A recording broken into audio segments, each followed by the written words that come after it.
ایک ایسے نبی جنہیں ایک دیو ہیکل ویل نے نگل لیا۔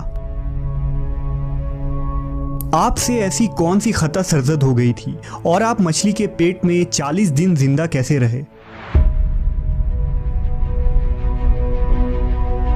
اس ویڈیو میں ہم اس ہستی کے متعلق جانیں گے جن کا واقعہ قرآن مجید میں یونس اور توریت میں جونہ کے نام سے آیا ہے۔ تاریخ میں آشوری قوم ایک عظیم اور طاقتور قوم کی حیثیت سے جانی جاتی ہے جس کا دارالحکومت اشور تھا۔ اشوری دراصل بنی اسرائیل کے نسل سے تعلق رکھتے تھے جو بخت نصر کے حملے کے بعد غلام بنا کر بابل اور عراق لائے گئے تھے۔ اس زمانے میں دریائے دجلہ کے کنارے نینوا نامی ایک چھوٹی سی بستی تھی۔ اشور کے کسی بادشاہ نے ایک دیوتا کے نام پر نینوا میں ایک مندر بنوایا۔ رفتہ رفتہ دوسرے بادشاہوں نے بھی مندر اور عمارتیں بنانا شروع کر دیں اور ایک دور ایسا آیا کہ یہ چھوٹا سا علاقہ سلطنت اشوریہ کے عظیم الشان دارالسلطنت میں تبدیل ہو گیا۔ نینوا شہر کے بیچوں بیچ مندر اور شاہی محل تھے جہاں سے اشوریوں کا بادشاہ پورے سلطنت پر حکومت کرتا تھا اور اونچے تخت پر بیٹھ کر بازاروں، گلیوں اور تفریح گاہوں کا نظارہ کیا کرتا تھا۔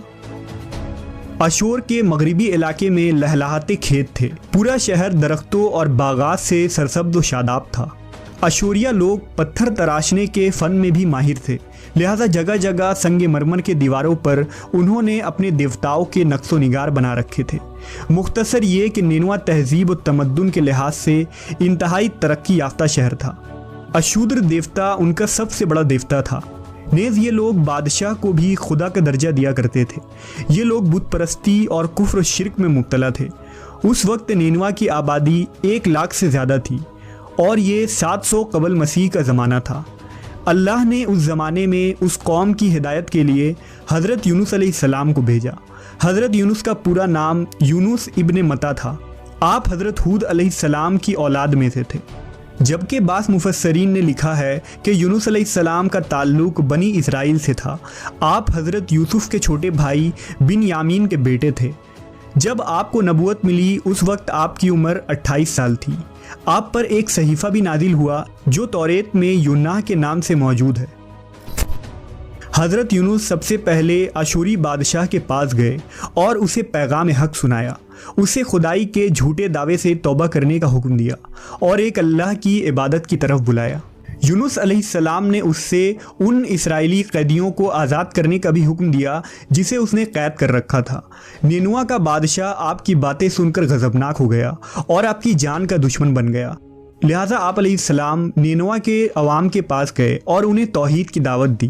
انہیں شرک و بت پرستی اور دوسری برائیوں سے توبہ کرنے کو کہا، مگر اہل نینوا نے ایمان لانے سے انکار کر دیا اور اللہ کے رسول کو جھٹلا دیا۔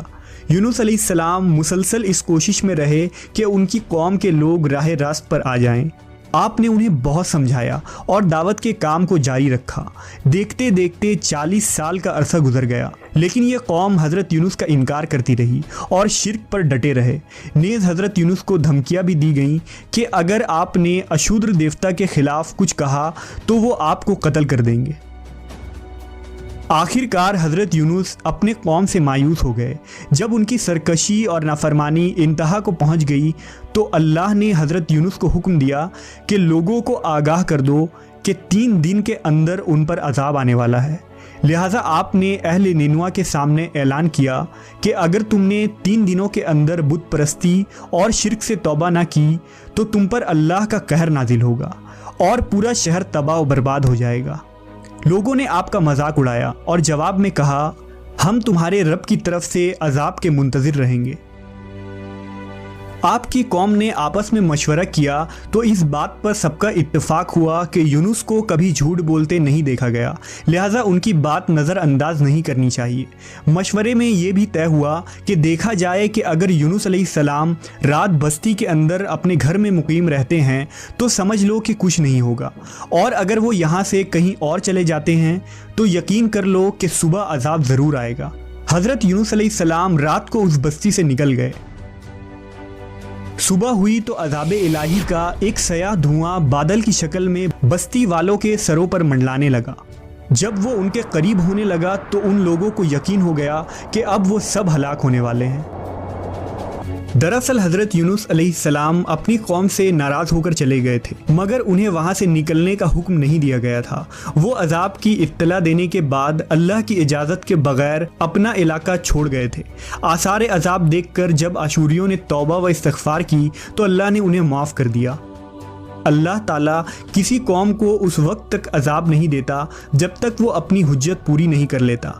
बस जब यूनुस अलैहिस्सलाम ने उस कौम में मुहलत के आखिरी लम्हे तक नसीहत का सिलसिला जारी नहीं रखा और अल्लाह के मुकर्रर करदा वक्त से पहले वो खुद ही हिजरत कर गए, तो अल्लाह के इंसाफ ने उस कौम को अजाब देना गवारा न किया और उन्हें माफ़ कर दिया गया। जब हज़रत यूनुस अलैहिस्सलाम फरात के किनारे पहुँचे तो एक कश्ती को मुसाफिरों से भरा हुआ पाया। हज़रत यूनुस कश्ती में सवार हो गए और कश्ती ने लंगर उठाया। पूरे दिन में कश्ती समुंदर में सुकून से चलती रही। अचानक ऊंची ऊंची लहरें उठने लगी।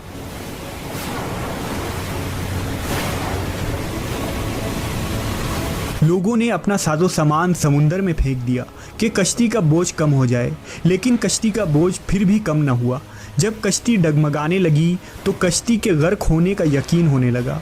अहले कश्ती ने अपने अकीदे के मुताबिक कहा कि ऐसा मालूम होता है कि इस कश्ती में कोई गुलाम अपने आका से भागा हुआ है। जब तक उसको इस कश्ती से अलग न किया जाएगा निजात मुश्किल है। यूनुस अलैहिस्सलाम ने सुना तो उनको तंबीह हुआ कि अल्लाह को मेरा निनवा से वही का इंतज़ार किए बगैर इस तरह चले आना पसंद ना आया और ये मेरी आजमाइश के आसार हैं। ये सोचकर उन्होंने अहले कश्ती से फरमाया कि मैं ही वो ग़ुलाम हूँ जो अपने आका से भागा हुआ हूँ। लिहाजा 3 मरतबा कुर्रअंदाज़ी की गई और तीनों मरतबा हज़रत यूनुस का नाम निकला।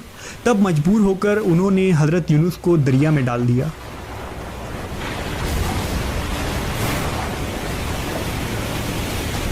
उस वक्त अल्लाह ने एक बड़ी मछली को हुक्म दिया कि उन्हें निगल लो, ये तुम्हारी गज़ा नहीं है, इसलिए उनके जिस्म पर कोई तकलीफ़ नहीं होनी चाहिए। मछली ने हज़रत यूनुस को अपने पेट में निगल लिया। यूनुस अलैहिस्सलाम ने जब मछली के पेट में खुद को ज़िंदा पाया तो बारगाह इलाही में अपनी निदामत का इजहार किया कि मैं वही इलाही का इंतज़ार किए बगैर और अल्लाह से इजाज़त लिए बगैर उम्मत से नाराज़ होकर निनवा से निकल आया।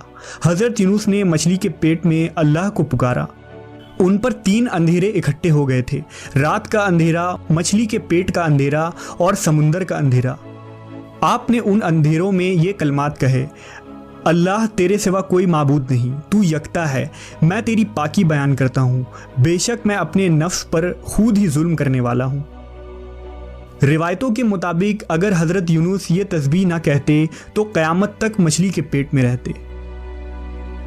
रसूल अल्लाह सल्लल्लाहु अलैहि वसल्लम ने फरमाया कि जब यूनुस ने ये दुआ की तो ये कलमात अर्श के गिर्द घूमने लगी। फरिश्ते कहने लगे कि ये बहुत दूर दराज जगह से आवाज़ आ रही है, लेकिन कान उससे पहले इससे आशना ज़रूर हैं और आवाज़ बहुत ही कमज़ोर है।